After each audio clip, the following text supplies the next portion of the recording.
Okay, so today's video, I'm actually I'm in the car driving to go help out my dad. But today's video is going to be focused on the whole SNAP situation and just my thoughts and feelings on the whole thing, and just how some people are getting a little too wrapped around the axle about the situation, but also, depending on where you're living, rightfully so. Because if you're living in a big city, let's get that out of the way. If you're living in a big city, then it's actually something pretty prevalent for you, because easily a nice little group of people could get together and have some goofy protest about how they're not getting their SNAP benefits and that they should now riot and freak out, which is just, to me, such a bizarre response. You're already leaning out and getting assistance, so you're looking for help, even if it's misplaced or it's actually you need help. The idea to go out and riot, loot, steal, do any of those types of things, it's bizarre to try and link the two for me. And, maybe it's because my mindset is a mindset of preparedness and doing other things. I can't put myself in the situation where I ask for help for somebody and then that help gets taken away for whatever reason, and then I decide that I'm going to freak out and start causing a shit and a fit over stuff that I asked for in the first place.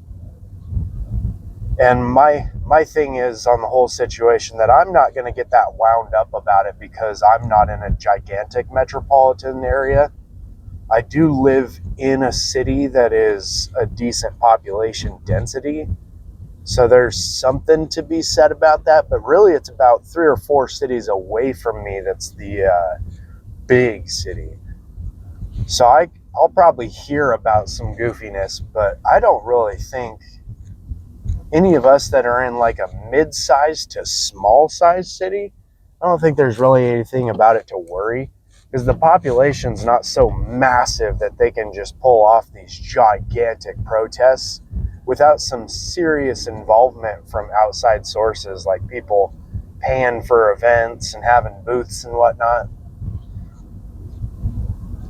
For us as just normal, average, everyday citizens, I would say the only really huge consideration that I could possibly see right now, other than if things somehow go like full scale and they actually do get heated up, really the only thing we have to kind of focus on is just whether or not food's going to disappear from the shelves. But I think in reality, because the SNAP benefits are going away, it's highly unlikely that the food's going to be gone unless we have another 2020 toilet paper panic.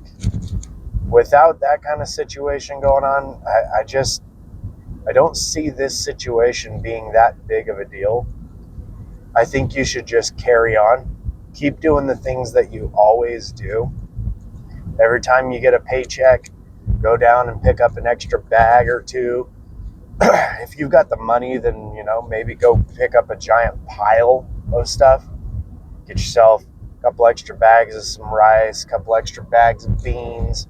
Grab a couple seasoning packets, make it taste good. If you don't have things like rock salt put away, man, you really need to get yourself some seasonings.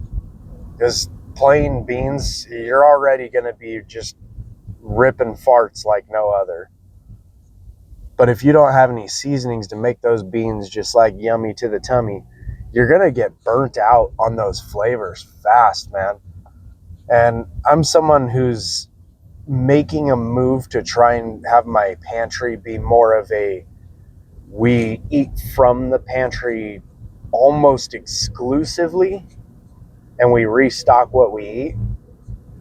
That's been my goal for a long time. Instead of buying a lot of the like veggies for the night kind of thing and making stir fries out of stuff we just bought.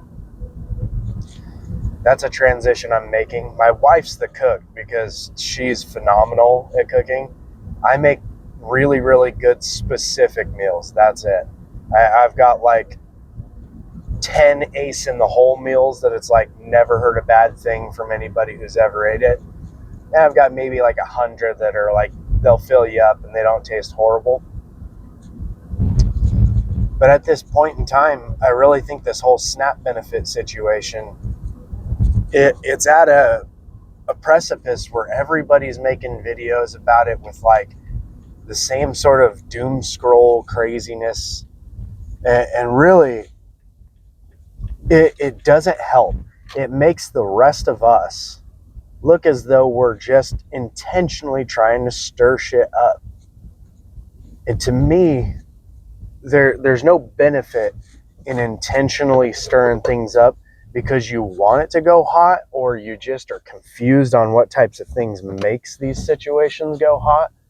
I really don't know what the case is and why for them they seem to think it's okay.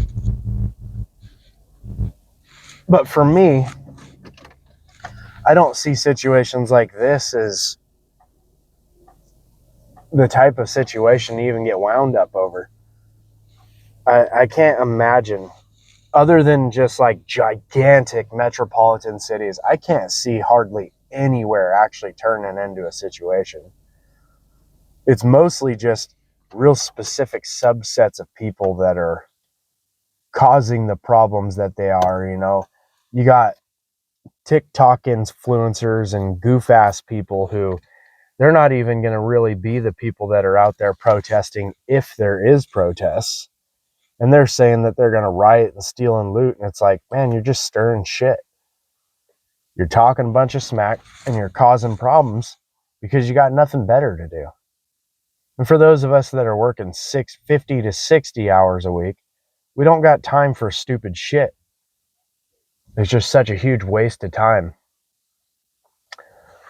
But anywho, that's kind of the big gist of it. I think that really most of us shouldn't be wound up at all about the whole SNAP situation. I think that we should be considering things in a better light. Anywho, that's just my quick thoughts on it.